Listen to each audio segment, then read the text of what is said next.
গাইবান্ধার কালীবাড়ি হাটে কোরবানির প্রক্রিয়াজাত চামড়া নিয়ে বিপাকে মৌসুমি ব্যবসায়ীরা। সরকার নির্ধারিত মূল্য দূরে থাক, মিলছে না কেনা দামের অর্ধেকও। এতে বিপুল ক্ষতির মুখে ব্যবসায়ীরা। অনেকেই ঋণ করে চামড়া কেনায় রয়েছেন পুঁজি হারানোর শঙ্কায়। এ শিল্পকে বাঁচাতে সরকারের সহায়তা চেয়েছেন খাত সংশ্লিষ্টরা।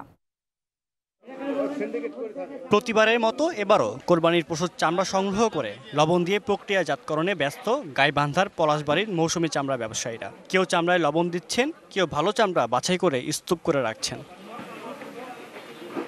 বেশি লাভের আশায় বাড়তি দামের চামড়া কিনে বিপাকে ক্ষুদ্র ব্যবসায়ীরা। তাদের অভিযোগ, সরকার নির্ধারিত দাম তো দূরে থাক, কেনা দামেও বিক্রি করা যাচ্ছে না চামড়া।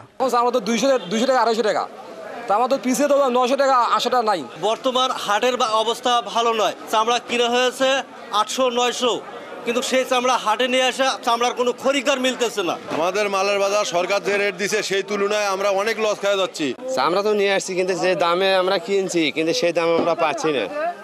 অন্যদিকে ট্যানারি মালিকরা বলছেন, সরকার নির্ধারিত দামে চামড়া কেনা সম্ভব নয়। জীবনের সব আয়োজন এখানে একসাথে।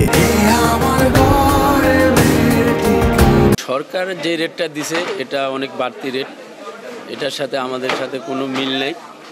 এই অনুযায়ী ব্যাপারীরা দাম বাড়তি চায়, এই জন্য আমাদের কেনাকাটায় সমস্যা হইতেছে। হাট ইজারাদারদের দাবি, বাজারে চামড়ার তুলনায় ক্রেতা কম হয়, ভালো দাম পাচ্ছে না বিক্রেতারা। চামড়া হয়েছে প্রায় 30,000-এর উপরে, কিন্তু সেই তুলনায় ক্রেতা ট্যানারির মালিক যারা, সেই তুলনায় ক্রেতা আসেনি। ট্যানারির যারা প্রতিনিধি আসছেন বিভিন্ন ট্যানারির, তারা বলতেছে যে সরকার নির্ধারিত মূল্যে আমরা চামড়া কিনলে আমরা ক্ষতিগ্রস্ত হব।